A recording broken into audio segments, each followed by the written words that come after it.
Listen carefully and answer questions 1 to 5.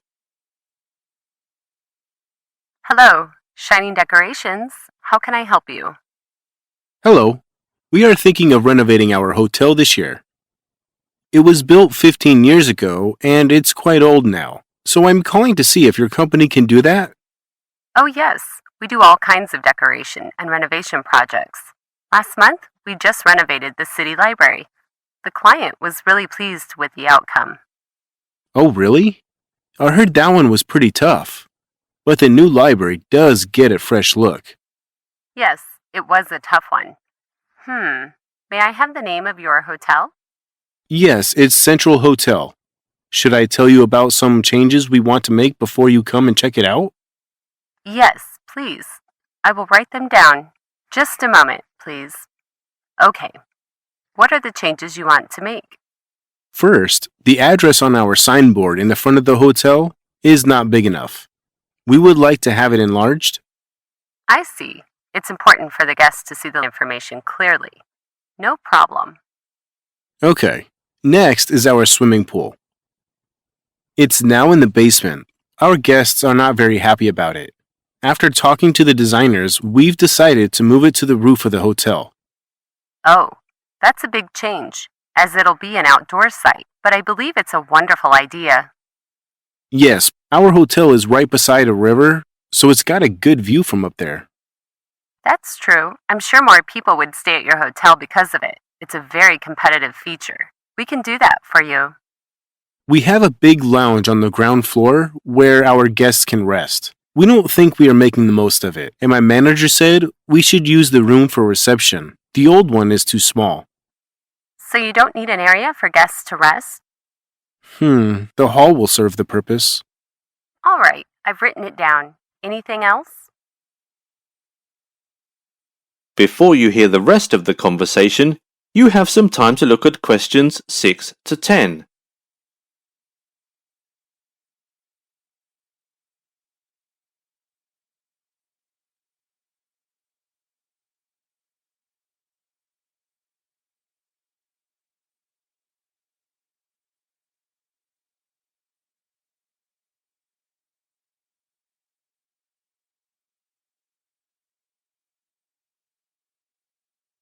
Now listen and answer questions 6 to 10.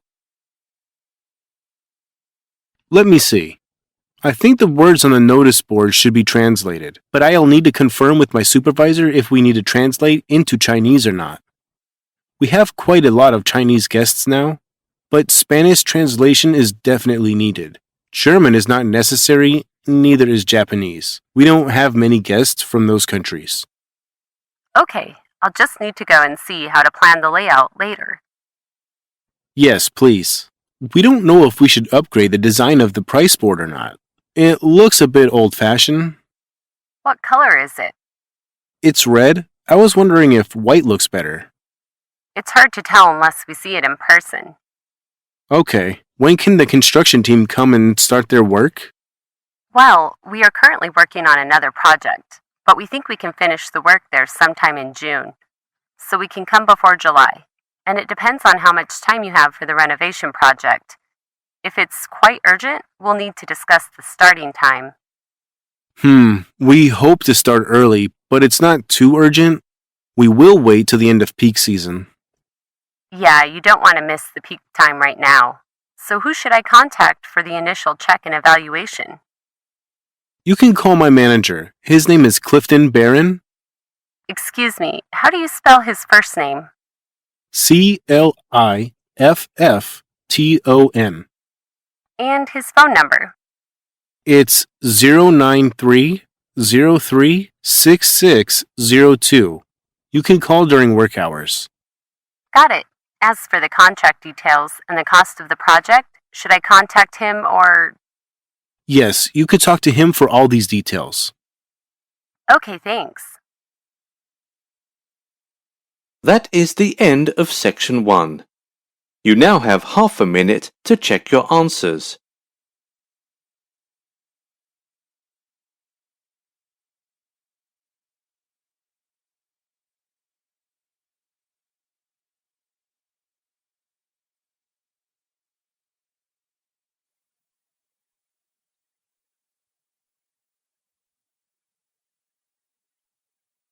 Now listen carefully and answer questions 11 to 15.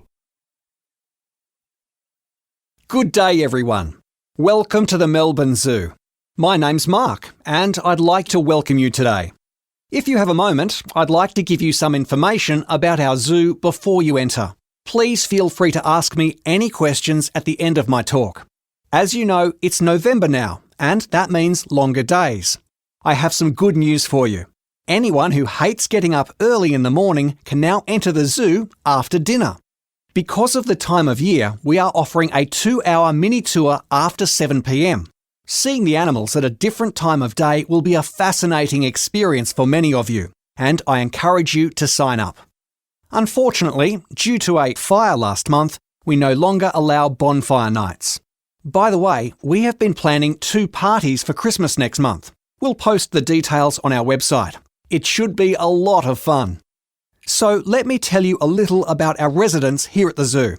Despite what was recently reported in the media, the most popular animal around here is not the kangaroo or even the sheepdog. No, our star animal here is without doubt the koala. They are sedentary creatures and can sleep for up to 20 hours a day, so you'll have to keep an eye out for them. You should be able to spot some of them in the treetops hiding behind branches. But if you're lucky, you might see one run across your path. Of course, we do have kangaroos. They are truly fascinating creatures. It might interest you to know that they are the only large animals that use hopping as a means of locomotion. They are generally very friendly, and while we have no problems with people feeding them, we always tell our guests that it's important to stand with an upright posture when giving them food. The kangaroos may interpret you bending over as a sign of aggression, so please be careful. Also, no matter how cute the babies are, any physical contact should be avoided. The adults are quite protective of their young while they are still in the pouch, so please refrain from the urge to give them a pat. They aren't greedy animals and will generally stop eating once they are full, so if you have some extra food, you might need to find another one to feed. As you may have heard, our wild dog pen is temporarily closed, but it should reopen soon. You'll be happy to know that our dogs are all fine and in good health, and I think they are quite excited about their new home. Right now, we are fixing the fences. They are wild animals after all, and we need to consider public safety before opening the exhibit. But please come back to see them when we are finished. Speaking of return visits, if you enjoy our zoo and want to come back, you may be interested in getting a discount ticket. We used to sell them at the entrance of the zoo as well as on our website, but the website is currently under maintenance, so the coupons are available only at the cafe near the gift shop for this year.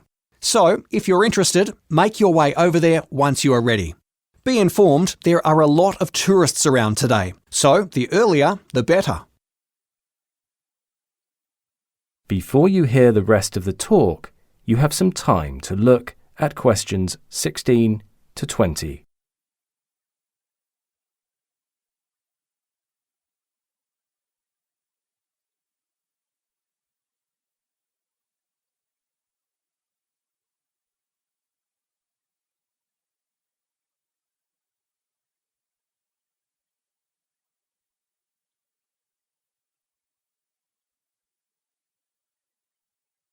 Now listen carefully and answer questions 16 to 20.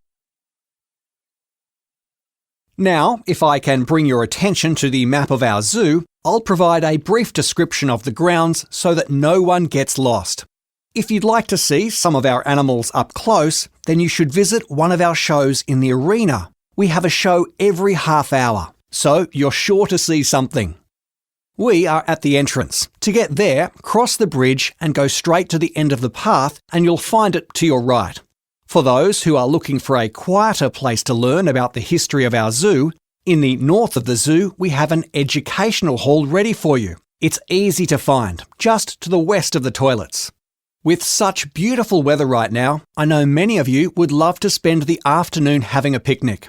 There is a great spot for you in the zoo. It's the area surrounding the Botanic Garden and it's also facing the river. The view is fantastic there. Some of you may recall that our photo printing site was in the northeastern corner of the zoo. It has now been moved to the building next to the bridge. Finally, I'm sure you've noticed that it's quite warm today. If you're not up for walking, don't worry. We have bike sheds at different locations across the zoo, and the bikes are free for our guests. So just grab one and take it for a ride. Once you've got your bike, it's only a 5-minute ride to the gift shop, and the exit is just beside it. You can't miss it. Please note that cycling is only permitted on the designated paths. All right, that is the end of my talk. I hope you have a great time visiting all the animals. Take as many pictures as you like, and don't forget to share them with your friends. Now, does anyone have any questions? That is the end of part 2. You now have 30 seconds to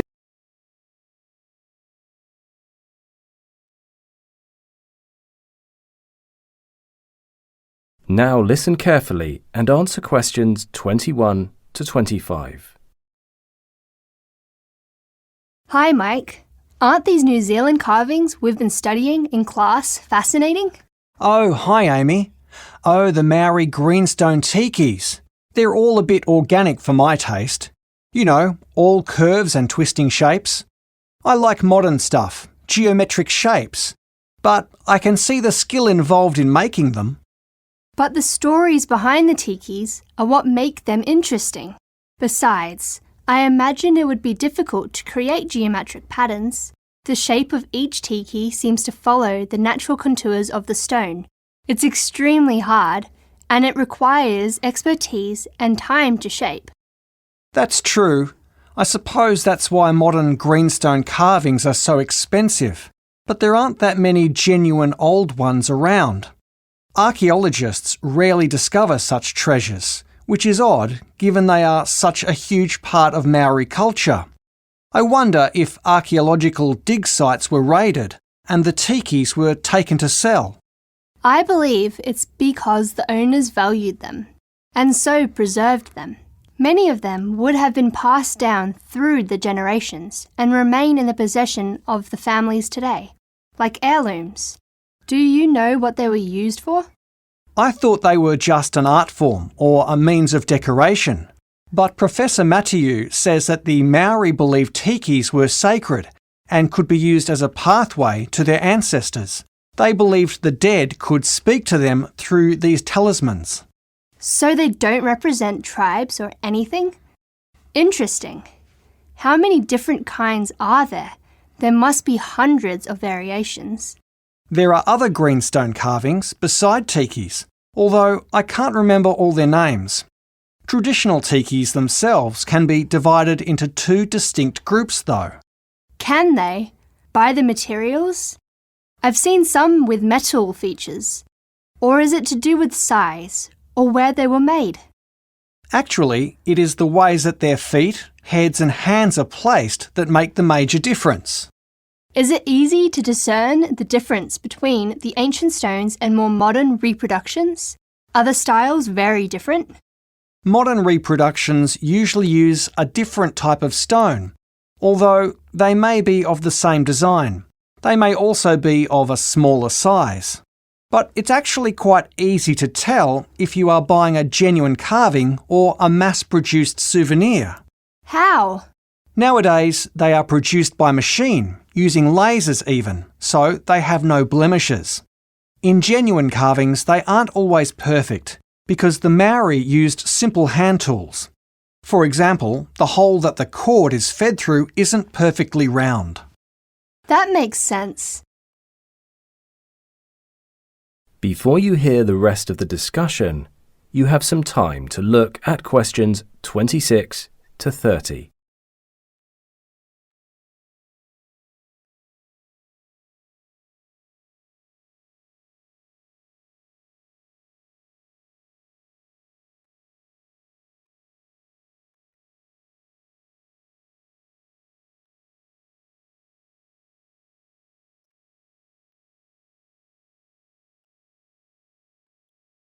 Now listen carefully and answer questions 26 to 30.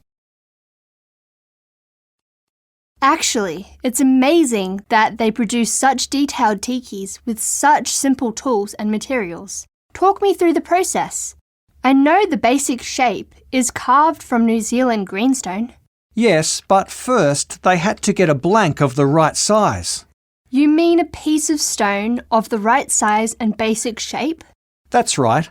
They used a hard stone tool, something rough, to wear a groove into a piece of greenstone. After they'd scored it with that, they could just snap it in two. I guess they could have used some kind of hammer though. They repeated the process until they had a piece of stone suitable for what they wanted to carve, usually flat pieces for tikis. Right, because they're fairly small and quite thin. Then they started carving? Not right away. Before they could start carving, they needed an absolutely smooth, flat surface. Nowadays, when we want to do something like that, we'd clamp the stone in a vise and use a sander. But they used a heavy block of sandstone and rubbed the piece of greenstone on it, over and over, to prepare it for carving. It must have been very time-consuming. So how did they cut out the little details, like hands and feet? They had carving tools. They used small chips of stone glued and tied onto a wooden handle. Then they also used a piece of sharpened bone made into a point. Is that what they used to make the holes? Actually, they had a special tool to make holes. It was a stick tied between two heavy pebbles with a point at the end. They would wrap string around it, pull it back and forth to wear a hole into the tiki. They used the same technique to make round shapes too, but didn't make the hole go all the way through. And I've seen some tikis with coloured eyes or decorations. Are they painted? Mostly they are inlaid with different coloured stone or mother of pearl from shells, or sometimes dyed pieces of bone. They were fixed in place using tarata gum, a sticky plant resin. They used plants to make the natural strings too. That's right. The Maori were very resourceful, weren't they? They certainly were.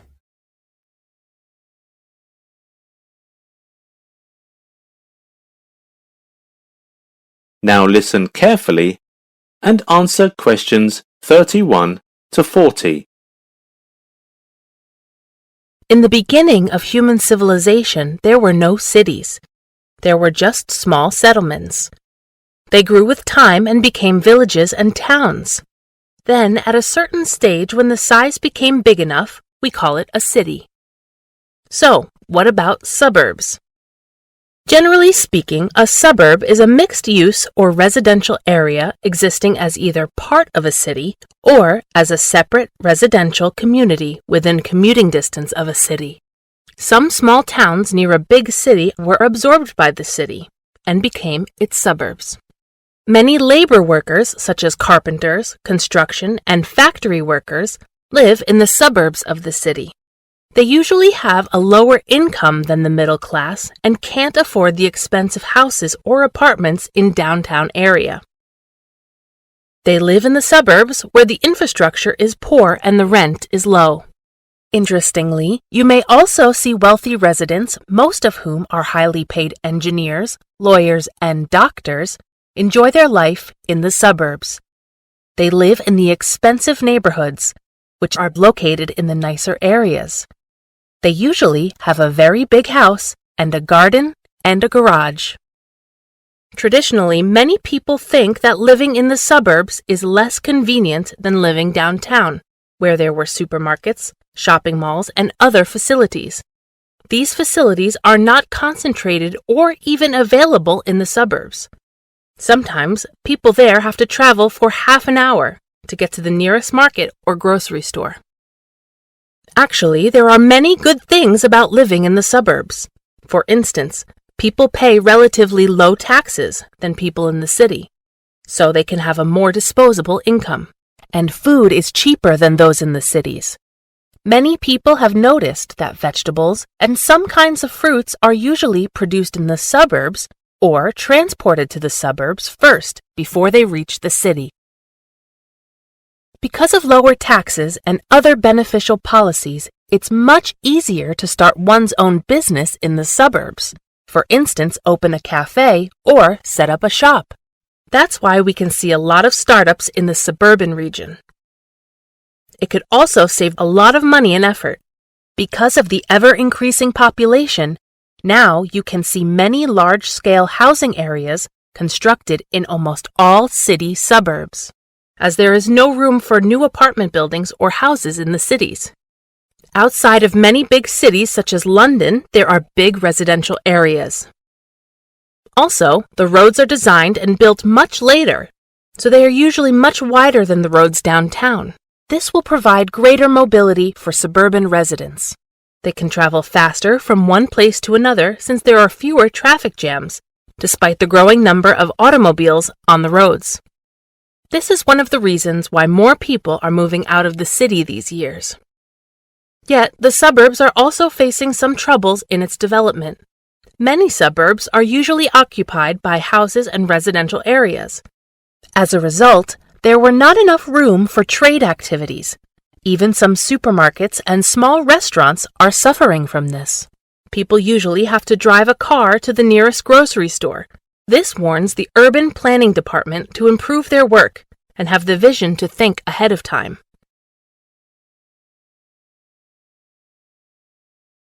I think you might be interested in an interview that we did with some residents in the suburban area of London. Their opinions can give us a picture of what suburban life is like compared to life downtown. Jack Simmons is an office worker who lives in the western suburbs of London. Through his observation, he thinks that although there are few public gyms or clubs, and it's not convenient to travel to the town for fitness classes, people in the suburbs actually do more exercise, such as jogging and swimming. So, he concluded that the suburban folks enjoy a much healthier lifestyle compared with their city counterparts. When we interviewed Ellen Simpson, a housewife who lives in the northern suburbs, she told us that living in the city center is a nightmare. She said the city center is always congested with both cars and people, and she could not stand it anymore. Though many of her friends live in the city and people are generally friendly there, she still prefers to live in suburban areas and has adjusted to living here now. We talked to an engineer named Robert Gregory, who works downtown and lives in the suburbs. In his opinion, the architectural style in the suburbs is quite the same as that in the city nowadays. Besides, people in the suburban area also pursue goals that are similar to the ones pursued by the people in the city. Also, people in the suburbs don't seem to be more satisfied with their life. Sarah Godfrey is an English teacher at a school in the city.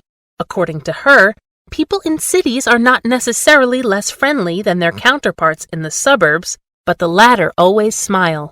They go to the parks and have gatherings more often. These activities are important in improving life quality and the level of happiness. That is the end of section 4. You now have half a minute to check your answers.